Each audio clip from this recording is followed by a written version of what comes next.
What's up, ladies and gentlemen? This is Jonathan Schofield, and my friends call me Scofy. And just as I push the go live button, there's like emergency response flying by the door. So give it a second for the ambulance to go by. Crazy Greenville, South Carolina. We don't have an intro video today, so I'm just making sure that this is actually working on the live stream here. Giving it a good old refresh on the LinkedIn. If you're seeing this live, say hello, and we'll get started here very shortly. You always got to double check these things, Jeff. Make sure the live stream is actually healthy. There we go. I'm seeing a feed. All right. We're going to start from the top. Now that I know for a fact with high confidence that we are live, the test audio. Yep, we're good. Welcome to the MSP Candyland Fallacy. I am your host, Jonathan Schofield. My friends call me Scofy, and we are joined today by my special guest, good friend and partner, Jeff Sumner of Tech Guides. More on him in a minute, and I'll allow you to introduce yourself in a little more detail here, Jeff.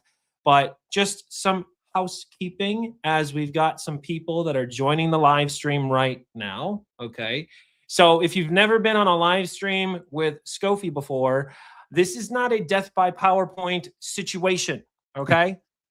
And even though we all are, how do I say this? There's no vendor pitch here today. None of us are necessarily always altruistic. We always want to get something out of these. And so Jeff is going to share something at the end, but this is meaningless if it is not valuable to you. So who are you if you're watching? If you're watching, let us know. Say hi in the comments. Give us a little wave. Give us a like on the stream. If you're watching this on LinkedIn, if you're watching this on YouTube, you're one of like our 3 subscribers and we love you. That's great. Now you tell me. Yeah, on YouTube. On YouTube. So we're streaming to YouTube right now as well, in case you didn't know. But anyways, say hello. Chad, I see you in the comments there. Sam, Leslie, hello. Welcome, everybody. And as more folks come in, what I want this to be for you today, if you are participating in this stream, is highly interactive. So I know enough to be dangerous, but I am not the right kind of masochist to run an IT services business for the last 20 years. We have that individual in the form of our guest, Jeff Sumner. And so I encourage you to not be shy. If you have a question for Jeff or for me, or you want to just say something you think or feel based on something either of us say today, please let us know. We have in the wings our producer, Sam Disraeli. We love you, Sam. Thank you for being here today. And he'll drag your comments on screen and we'll discuss them. Okay? So the MSP Candyland Fallacy, more on that later. But first, Jeff, we're so thrilled that you're here with us today. Take a moment to introduce yourself to those who maybe don't know you that are joining our stream right now. All right. And, whenever I get on these kind of webinars, this is the part I always try to skip and go fast forward through. So, but I get you need to know why it's even worthwhile to talk with me. Been in the IT business 33 years, have owned Tech Guides and MSP for 27 years. And sometimes my friends laugh and they say, oh, you have a lifestyle business, meaning, you're not really working and your business is tiny. And I think it's the reverse. It's reverse, or it's the same, but a different way. It's a lifestyle business, but because I've tried to create the lifestyle that I want and wrap the company around that to give me the lifestyle that I want, right? Not everything's perfect. There's days where I'm worried about cash flow and my employees, are great if they're listening. But sometimes they annoy me. Sometimes I annoy them. So everything isn't Candyland and rainbows. But for the most part, I've been able to kind of say, this is the kind of life I want. Let's make the business work towards that lifestyle instead of my life being driven by the business. So like I said, 27 years, I've learned a few things, still learning a few things, but hopefully I can give some insight to people.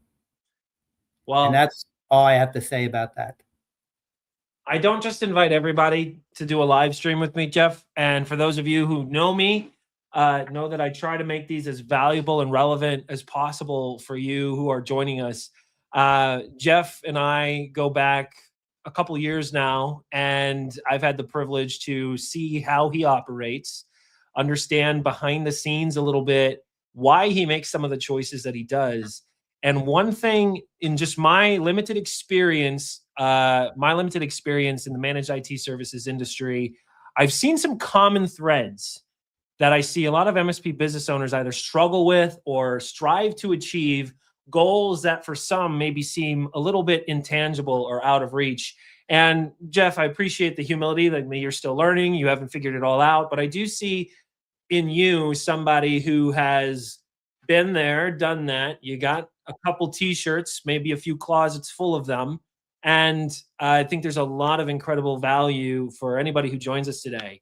So I don't know why StreamYard is not letting me see who you are. I'm sure LinkedIn would tell me. Tennessee MSP business owner here. Thank you for being here. And if you are an MSP business owner, today is for you. If you're an MSP leadership in some capacity, you will find this very valuable.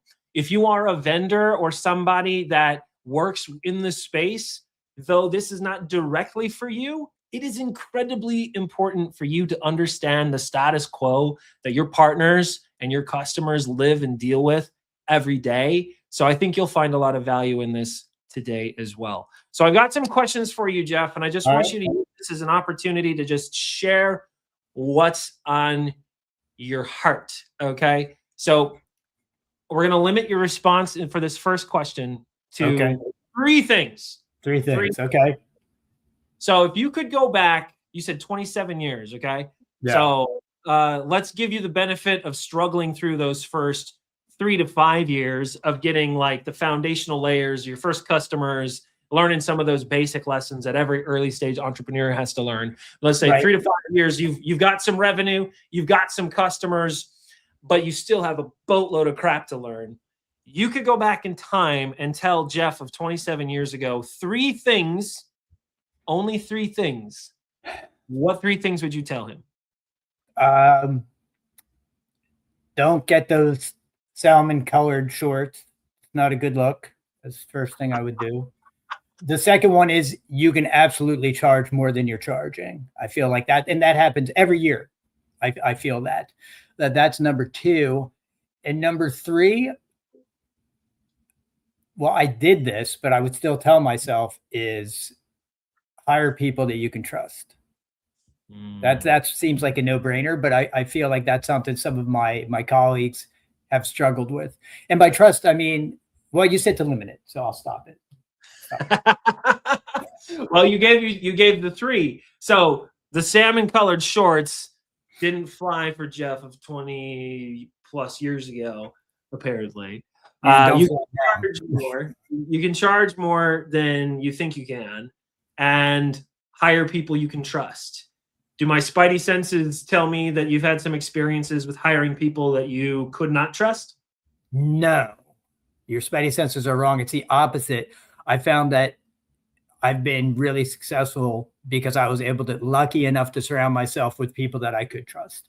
And I don't mean that like trusting with money necessarily, although there's that, but trusting with, I was talking to another MSP owner, and he asked me some things about my stack and technology. I said, I have no idea about that. He said, how can you not know? I said, well, I have employees, right? They deal with that. I don't know anything about that.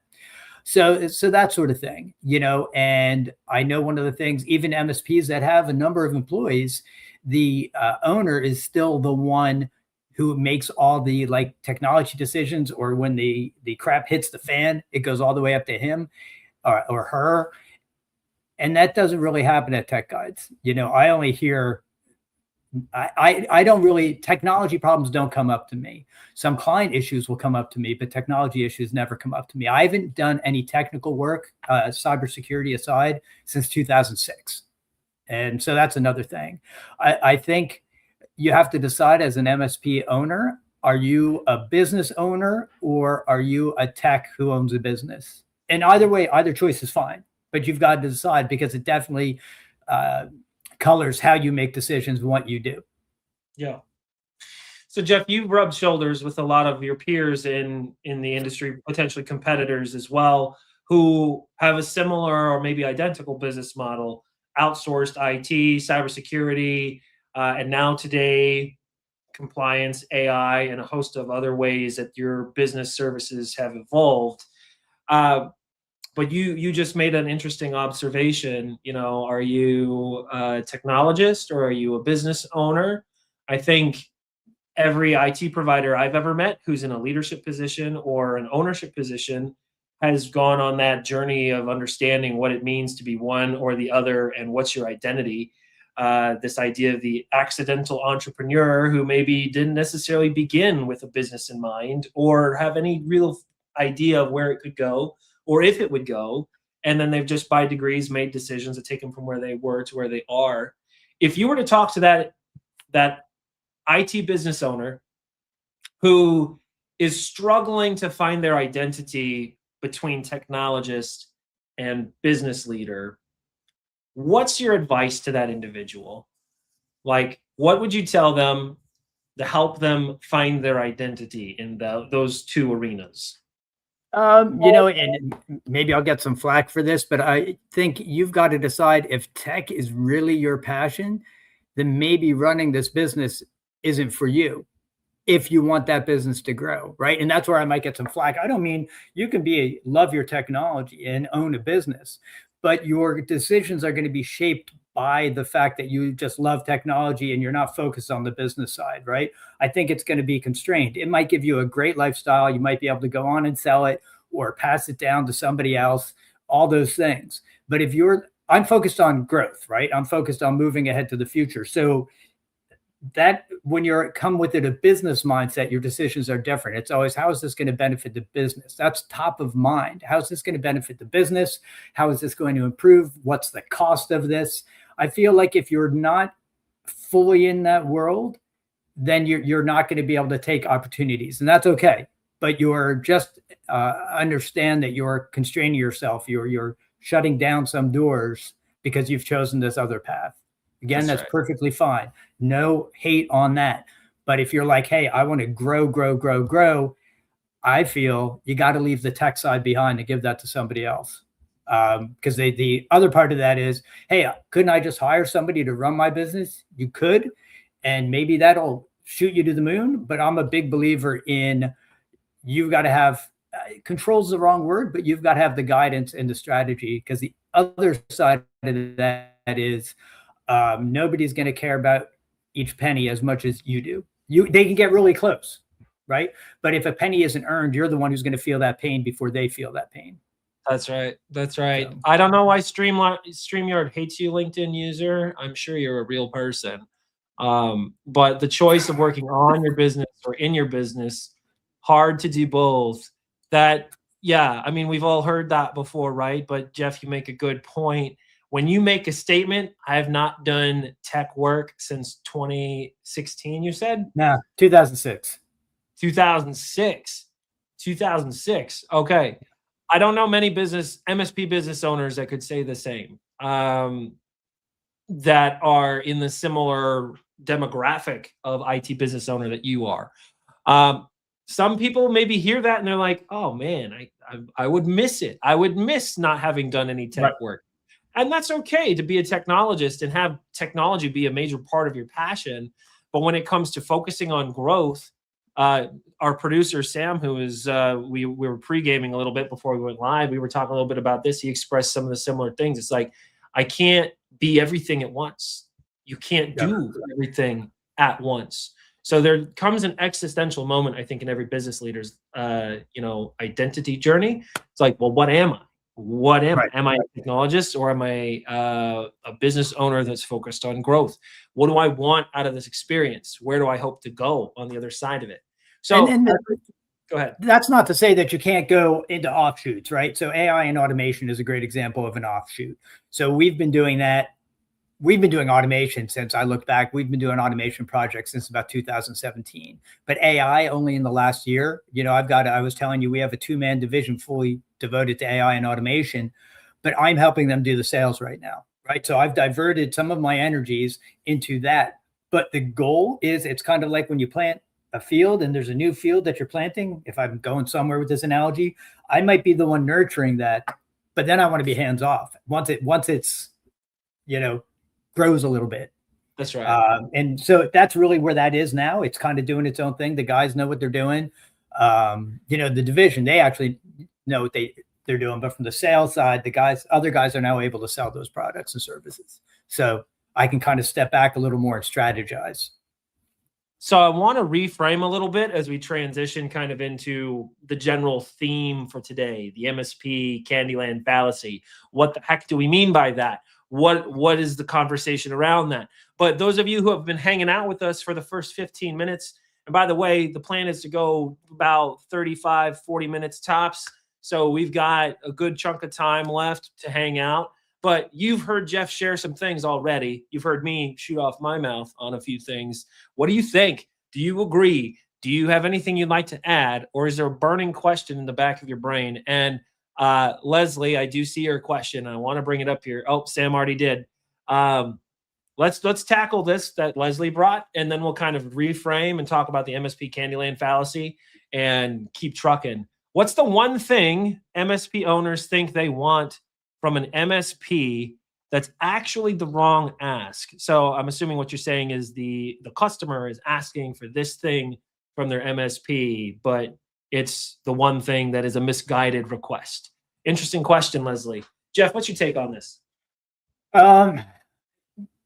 It could be any number of things, right? So I know she asked for one thing, but sometimes it's, how many tickets do you close? What's your speed on closing the tickets? How big is your staff? How big are your clients, right? What really matters is at the end of the day, do you have uptime? Are your computers running? Are people not have headaches? Are they able to do their job? So they'll compare. I'm just thinking back to an example where a potential client was unhappy with their with their current company. They came to me, and we're a shop, maybe more of a boutique shop, if you want to say that. We're 15 people. And they were like, well, you're smaller than they are, and you're more expensive.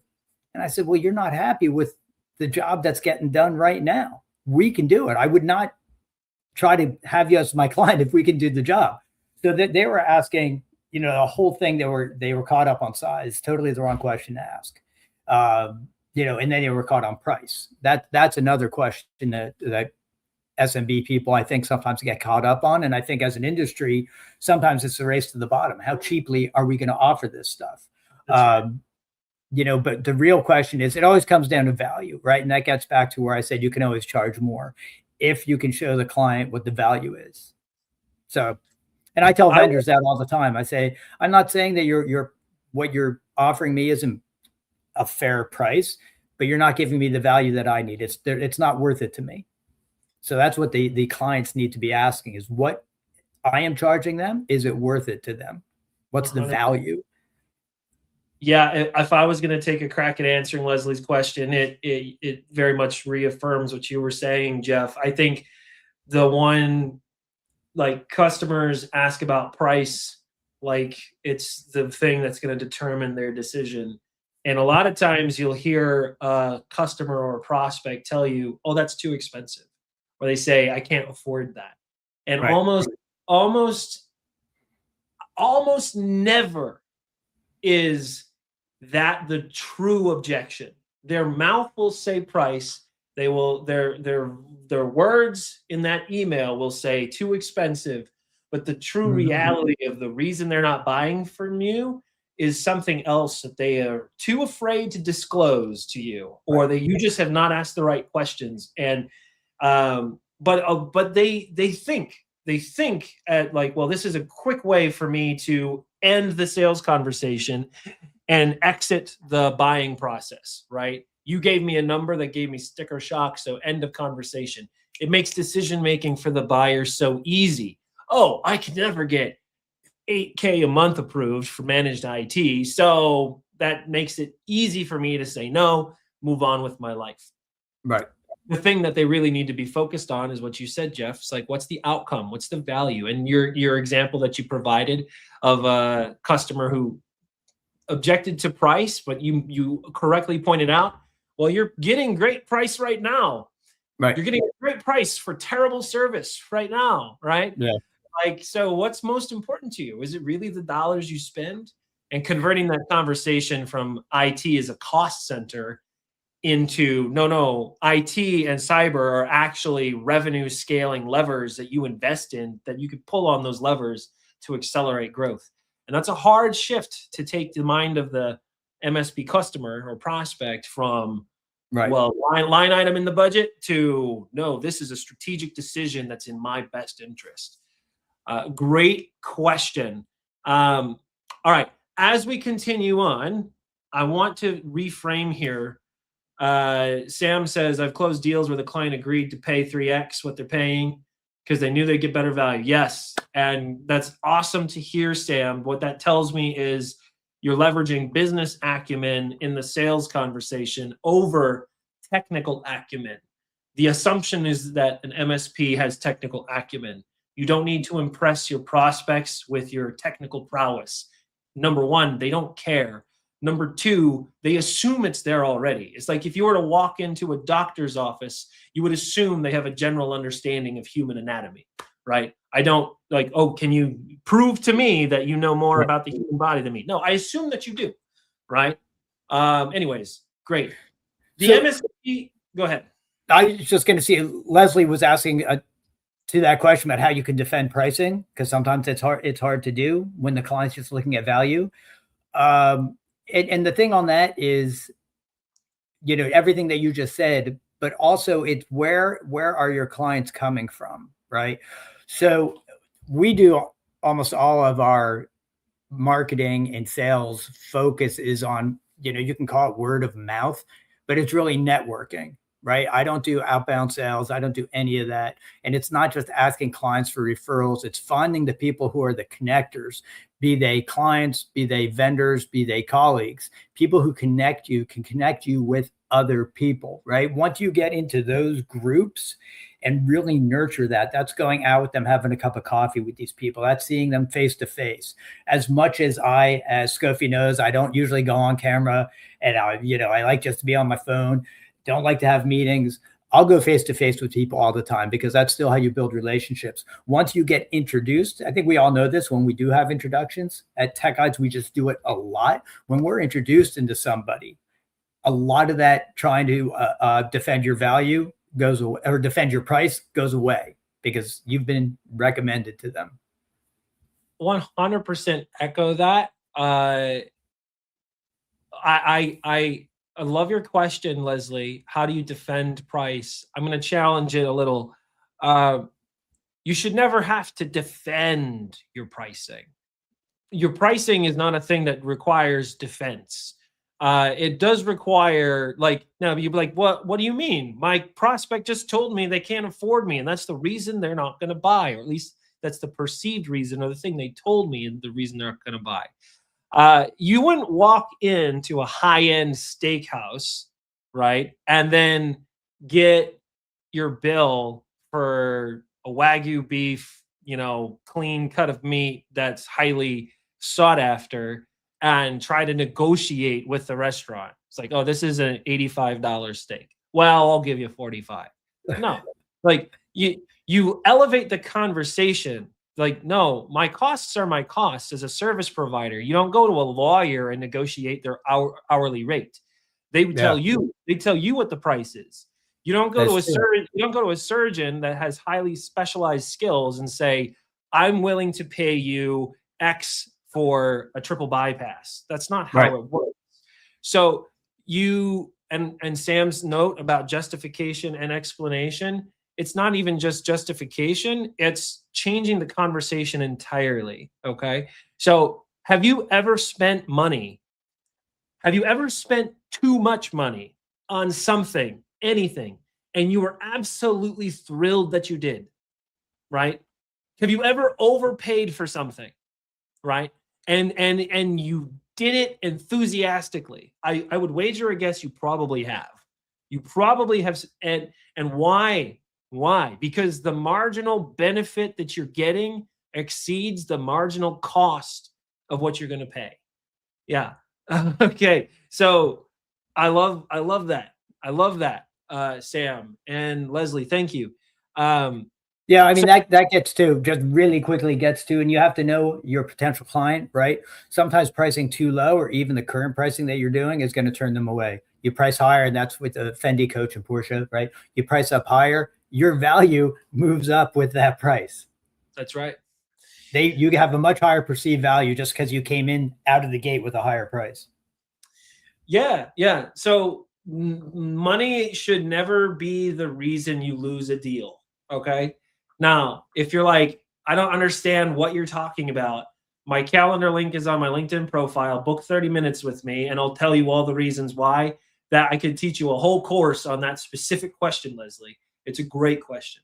Now, to Sam's point, finding the clients that already understand the need and the value, you've got to find the clients who are successful. No, no offense to the guys who are struggling, but you don't want the ones who are struggling, right? You want the clients who have some cash and their business is throwing off cash, because anything you do to allow them to keep making money, they're going to understand that.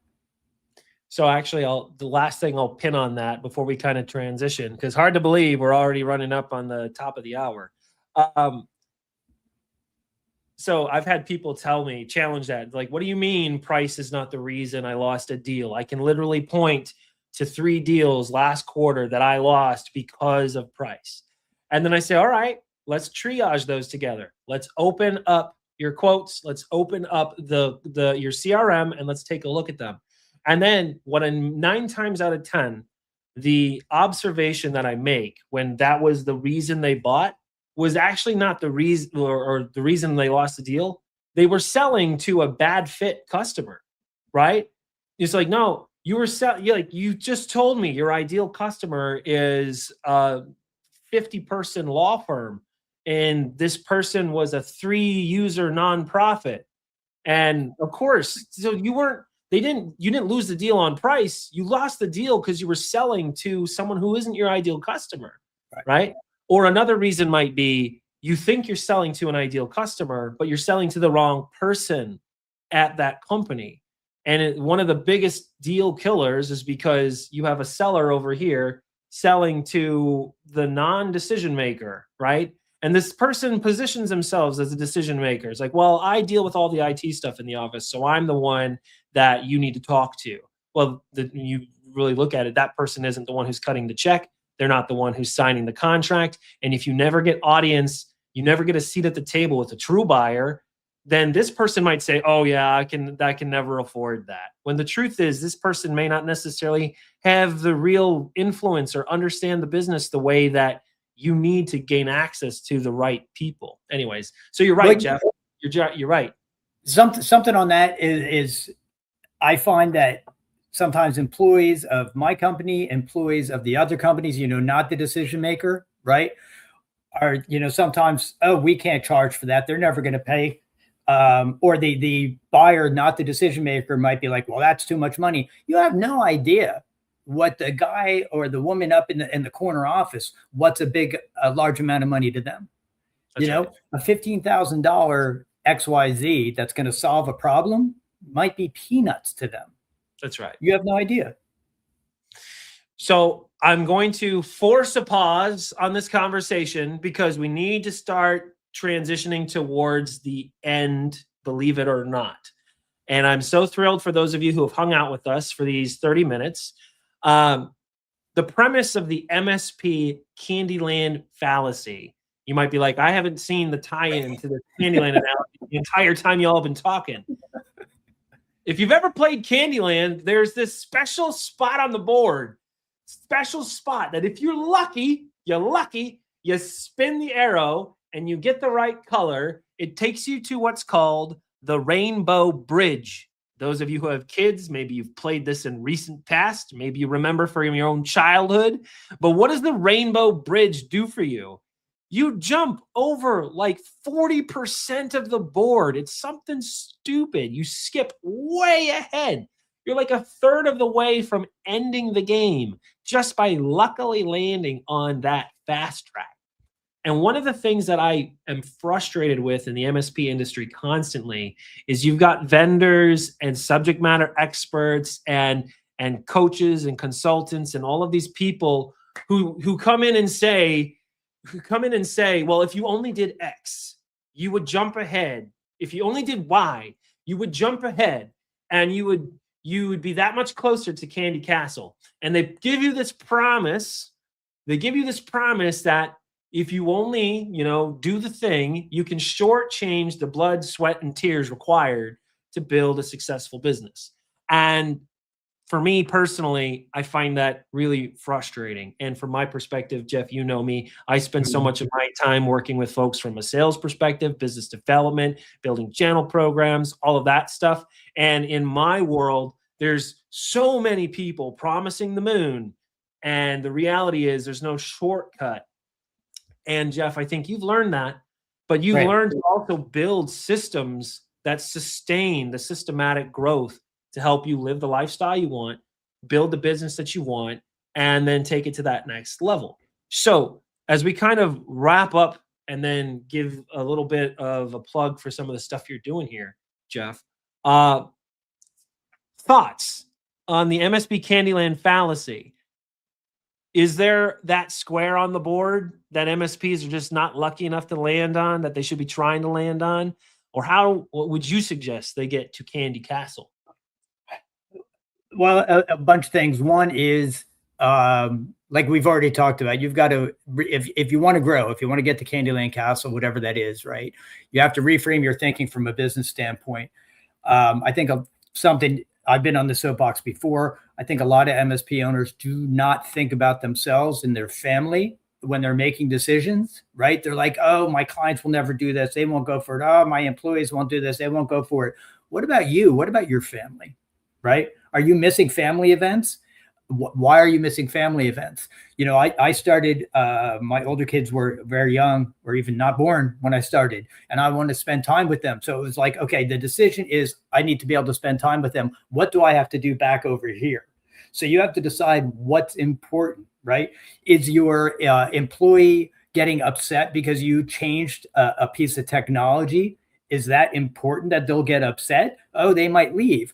Or you're going to make thousands of dollars of money more per month because you made this decision, right? That's the kind of thing. And guess what? The employee is probably not going to leave, right? If you're a good employer, they're not going to go. But now you're making thousands of dollars more per month.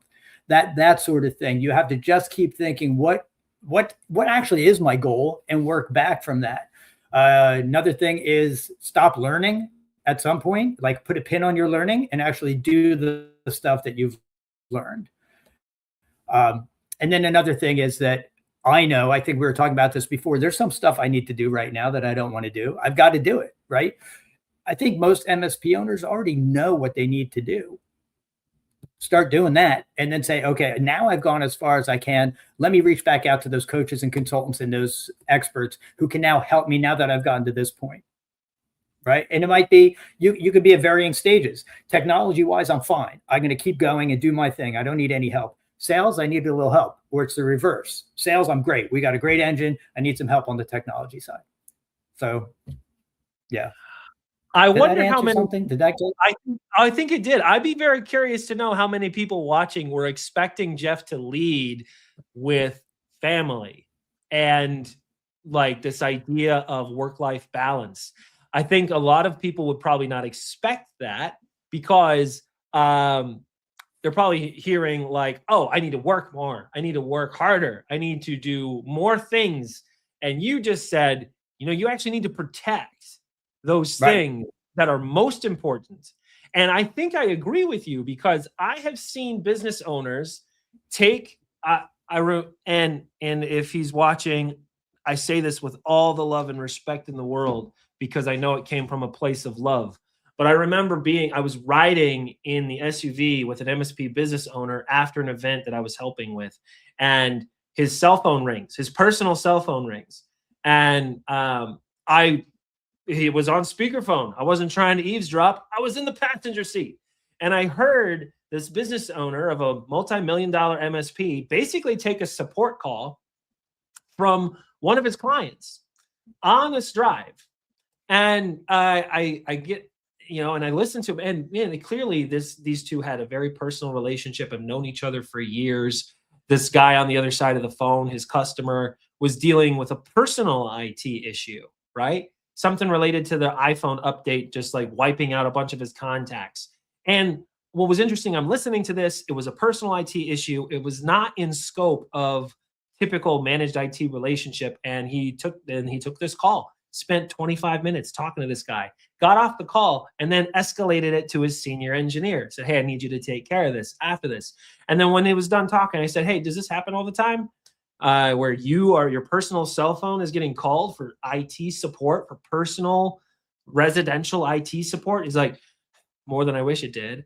And I was like, okay, interesting. So and he's not alone. I've seen MSP business owners bend over backwards and make exception for clients. And they set a precedent that my personal time, my family time, and my life is something that you somehow have license to tap into ad hoc whenever you want. And you get to soak up my mental state, and you get to soak up my calendar. And they don't protect that stuff. And you want to know what I've seen is the consequence of that. And I know it comes from a good place. You desire to serve the customer, right? You desire to give a good outcome to your customer, make them happy in this moment. And you might be thinking, oh, this is a quick fix. I can do this right now. And now your customer's happy. But when you set that precedent, you discover, if you have like this codependent relationship with your clients, that your ability to provide that to 10 customers, 25, 75, 100 customers degrades dramatically as you scale, and you're going to want to beat your head in with a brick. So that idea, Jeff, of protecting your priorities, making space for yourself in your role as a business owner, I think is very, very important. I know there's probably some people listening right now who are like, well, I'm a really small team. Maybe I'm a one-man band, two-man band. Someone's got to take that call. It doesn't mean you can't build systems around you. In fact, all the more reason you should, that protect what's most important, because you cannot burn the candle at 75 different ends and be shocked when you run out of wick. Right. I'd say that's absolutely true, right? You have to decide what's important to you and build a moat around that, and then don't let things interfere on that. Corollary to that, or along with that, is why is their time more valuable than your time? Why, like you said, why is their ability to make money more valuable than your ability to make money? The last thing I'd say is, if you're a small one-man shop and you're trying to do all these things for people, or you're a two-man or three-man shop, are you getting paid for it? Right? Because that's the other side of it. Right? When you may be willing, if you're starting out, you may be willing to work really hard, but has there been service creep?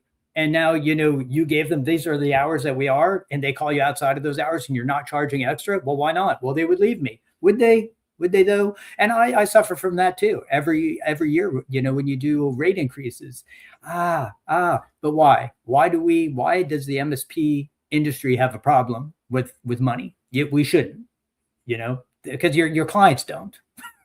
And I would say there's nothing more expensive than closing a deal with a bad client. No. And there's nothing more costly than a toxic customer, right? That soaks up your mental space, your literal time, and does not make you money. That's not a customer you want. Right. I know sometimes when you're small, it's hard because you need revenue, right? So you cling to it. Okay, we're out of time. As a way to end today, I want to share something that Jeff has shared with me. Tech Guides has been developing some really crazy things that they've been able to have tremendous success taking to their customers, right? And what I want to make a clear distinction here is this came from Jeff and his team seeing the waves of cybersecurity and now AI, and knowing that they were the ones who needed to lead the conversation with their customers. They rolled up their sleeves over the last 8 years and more on the cyber side. How do we, in a meaningful way, position ourselves as the leaders around cyber and AI? And how do we use it to make our business more money without killing our operations and making our customers thrilled. And I'm speaking for Jeff here a little bit. I'll let you speak on it in a little bit. But what he's looking to do now is to find ways to partner with other MSPs, not to compete with you. In fact, the opposite, to empower you to do the same. So if there was a sales pitch in this, it's really not. This is all very early stage. What Jeff needs and wants, and I highly encourage anyone on this call who's a business owner, get time with him, and you need to tell him all the reasons his ideas suck. You need to get on a call with Jeff and tell him all the reasons his ideas suck. He's currently working with a handful of MSPs to build this partnership ecosystem out. This is different than like a $1 billion vendor who's coming and offering a security stack point solution to you. This is somebody who's shoulder to shoulder with you in the trenches, who's figured some stuff out. So if you've gotten value out of your conversation with Jeff today, we're going to put his calendar link in the comments, blow him up, get some time with him. There's no obligation or commitment. It's literally, he wants to share what he's working on, and he really wants you to tell him all the reasons it sucks. And I'm going to shut up now and let you kind of end this for us, Jeff, before I wrap up the call.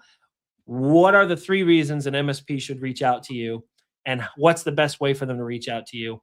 And then I'll close us up today. Well, I realized I'm going to do reverse. I didn't send you my calendar link. I told you I was going to do it right away, and then I forgot to do it. So I don't know if I should throw out my email, because that has my calendar link on there. So if you can throw out my email. I'm not sure I even know how to do that. Or Sam can throw out my email. I tell you what, we will put the link in the comments when we get off this call. Perfect. Okay. And so if you're watching this, look for that and book with Jeff, or you could also just message him directly on LinkedIn. He's pretty responsive there, and he'll coordinate with you. But go ahead, take the rest away. So the 3 things about working with us or partnering with me or learning about what we're doing is what we're hoping to do is help you make more money, reduce your headaches, and get this whole AI and automation thing to market for you if you're not doing it already, and some higher level cybersecurity stuff. You'll see tons of stuff on LinkedIn about, oh, you got to be selling AI and you have to be selling automation.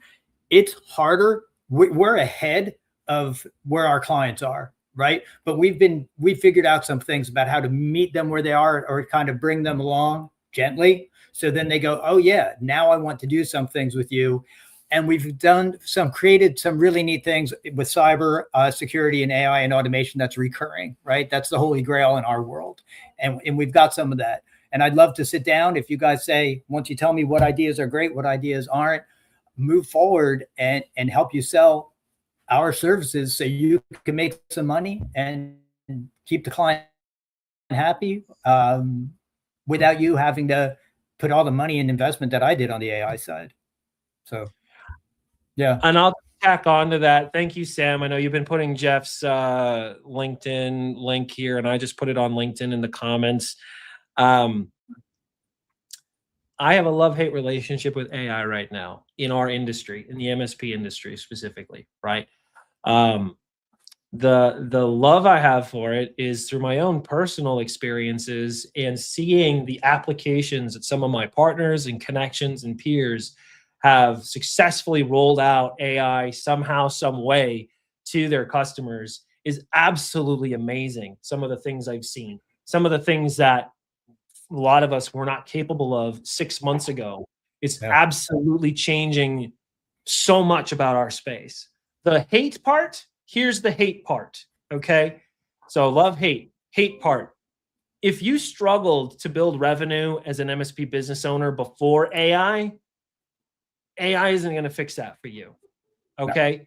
Knowing how to go to market and how to position with your customers, to blend technical and business acumen to legitimately engage your customers and or your prospects, to get them to see what you see. You might be on this call being like, yeah, I drank the AI Kool-Aid months ago or years ago, and I fully believe it. But when it comes down to translating this into something your customer will understand, value, and give you money for, that's where I'm afraid for a lot of service providers, and why I'm really excited about what Jeff is building, because they've literally been doing this successfully in their own MSP. Take his blueprint, learn from him, partner with him, and you'll be amazed at what I think you're able to do. And maybe you're farther along in your journey and you've got it figured out. Good for you. Help us understand what's working for you and share with the community. But there's so much opportunity, but you still have the business to run. So anyways, Jeff, I'm so glad that you shared some time with us today. Thank you. If you appreciated Jeff today, show him some love in the comments. And if you spent time with us on this call, we're grateful for you. Your time and attention is precious. You could have spent it a lot of different ways, and you hung out with us today. So thank you very much. We'll probably do this again if you got value out of it. We're going to end the stream, and we'll catch you all next time. Thanks, guys.